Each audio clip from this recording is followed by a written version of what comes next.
حضرت سیدنا امام حسین رضی اللہ تعالیٰ عنہ گھوڑے پہ تشریف فرما تھے. اب تو بڑا برا حال ہے، لوگ صحابہ کو برا کہتے ہیں اہل بیت کا نام لے کے.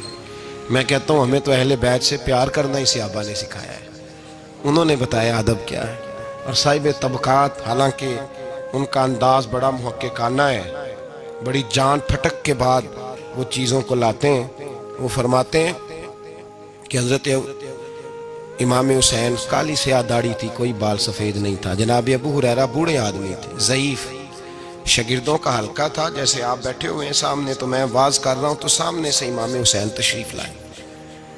آپ ایک جگہ بیٹھ کے حدیثیں بیان کر رہے تھے. امام حسین آئے تو تازی تازی بارش ہوئی تھی مدینے میں، تازی تازی.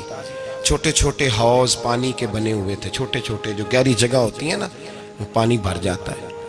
تو حضرت امام حسین جیسے ہی زمین پہ پیر رکھا تو پانی کے حوض میں آپ کا پیر چلا گیا، کیچڑ لگ گئی. شاگردوں اور مریدوں میں سے اٹھ کے کسی کی دستبوسی کرنا خاصا مشکل ہوتا ہے. حضرت سیدنا ابو ہریرہ رضی اللہ تعالیٰ عنہ دیکھ رہے تھے، جو ادھر لوگ بیٹھے تھے وہ نہیں دیکھ رہے تھے. حضرت ابو ہریرہ دیکھ رہے تھے، وہ اٹھے، دوڑے گئے اور پھر جا کے اپنے سر سے پگڑی کھولی اور پھر امام حسین کا پیر جیسے ہی صاف کیا تو امام حسین نے پیچھے کیا، کہا حضور آپ بوڑھے ہیں، میں جوان ہوں، تم آپ میرے لیے عزت کے قابل ہیں، میرے نانا جان کے آپ غلام ہیں، یہ آپ کیا کر رہے ہیں؟ سیدنا ابو ہریرہ رضی اللہ تعالیٰ انہوں نے پیر چھوڑا نہیں، زور سے پکڑ لیا، رونے لگے، کہنے لگے حسین تجھے نہیں دیکھ رہا، میں تو محمد عربی کی نسبت کو دیکھ رہا ہوں. تو میرے عزیز یاد رکھیں اس بات کو کہ نسبت ایک حسن ہے، نسبت ایک توانائی ہے، نسبت ایک وقار ہے. نسبت کی قدر کریں. اگر اہل اللہ کی کوئی اولاد ہے، حضرت عمر فاروق رضی اللہ تعالیٰ عنہ سیدھے سیدھے 2 + 2 کے قائل تھے، کوئی چکر ہی نہیں، بس جو مانتا ہے ٹھیک ہے، نہیں مانتا تو ڈنڈا منگاؤ، سیدھی سیدھی زندگی تھی. لیکن نسبت پر، پیار پر، خلوص پر، وفا پر حضرت عمر کا بھی کوئی سمجھوتا نہیں. امام اعظم ابو حنیفہ رحمت اللہ علیہ، امام صاحب سے سند لینے کے لیے لوگ ہزاروں میل کا سفر کرتے تھے، ہزاروں میل کا. اب تو پرائمری ٹیچر بیچارہ جا رہا ہو نا سائیکل پہ تو اس کا شاگرد لینڈ کروزر پہ گزرتا ہے تو کئی دفعہ استاد پہ دھواں چھوڑ جاتی ہے اس کی گاڑی، اسے پتہ ہی نہیں کہ کتنی قدر والے معاملات ہیں یہ. حضرت سیدنا امام اعظم، لاکھوں لوگ، کروڑوں لوگ آج بھی ان کی تقلید کرتے ہیں. امام صاحب کا قول دنیا میں حجت کے طور پہ مانا جاتا ہے.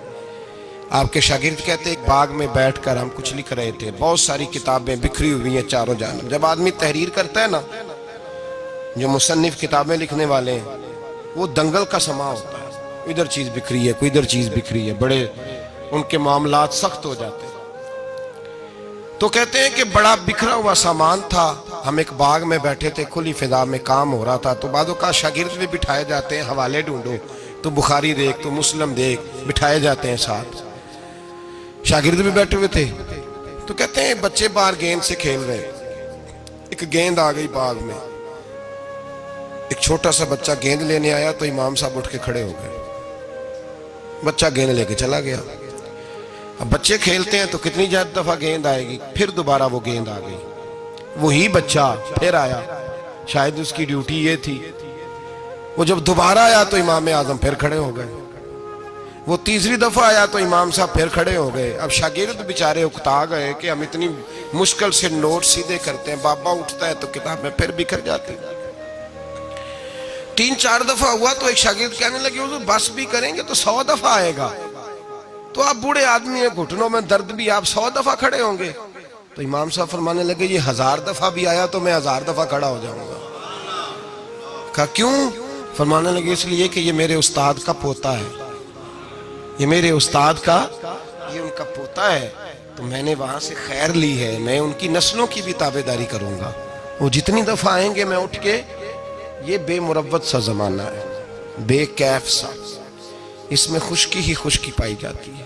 وہ لوگ جو بیٹھے ہیں دروازوں پر، دیکھیں نا نبی پاک صلی اللہ علیہ وسلم نے یہ نہیں فرمایا کہ میری فاطمہ کی بڑی فضیلت ہے، یہ تہجد گزار ہے.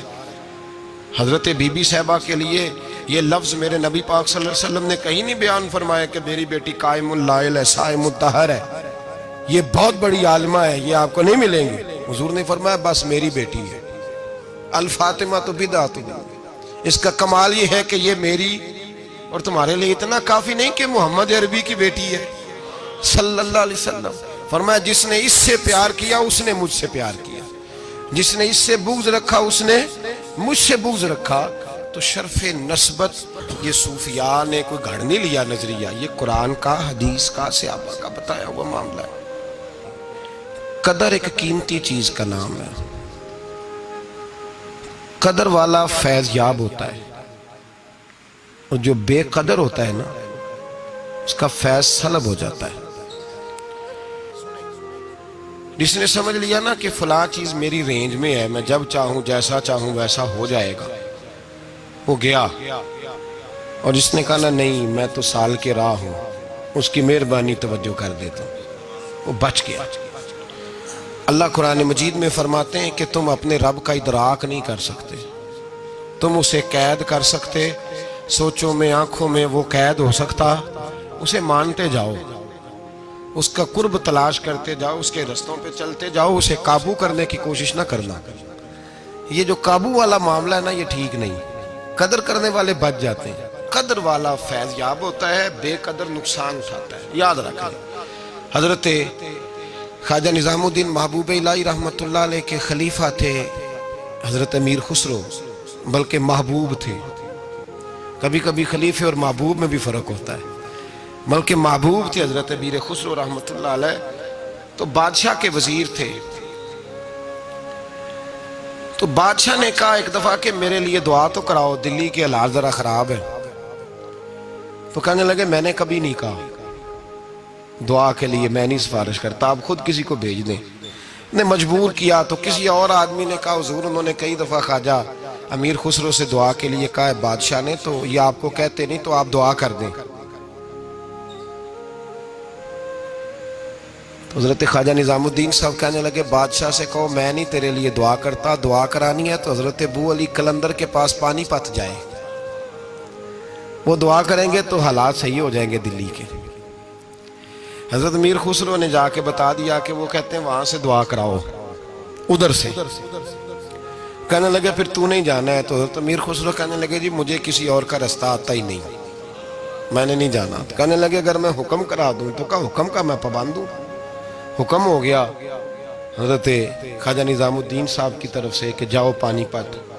حضرت امیر خسرو گئے حضرت ابو علی قلندر کے پاس، ان سے جا کے دعا کرائی. پانی پت بڑی دور ہے دلی سے.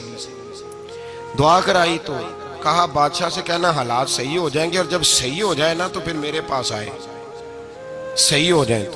دعا کی تو اگلے دن ہی معاملات بہتر ہونے لگے. ایک ہفتے میں سب چیزیں بادشاہ کے کنٹرول میں آ گئیں. گھوڑے پہ بیٹھا، مٹھائی لی، پھل لیے، پانی پت گیا. حضرت سے جا کے کہا حضور میں حاضر ہوں، کیا بتانا تھا آپ نے؟ آپ فرمانے لگے تو نے دعا کے لیے خواجہ نظام الدین صاحب سے کہا تھا، تو انہوں نے کیا کہا؟ کہ جناب انہوں نے کہا آپ سے دعا کرائیں. فرمانے لگے میں دعا کروں جو ہر جمعرات خود خواجہ نظام الدین صاحب سے دعا کرانے جاتا ہوں، ہر جمعرات جاتا ہوں دلی اور ان سے دعا کرا کے آتا ہوں. تجھے پتہ یہاں کیوں بلایا ہے؟ یہ بتانے کے لیے کہ تیرے حالات خراب کیوں ہوتے ہیں. کہا حضور کیوں ہوتے ہیں؟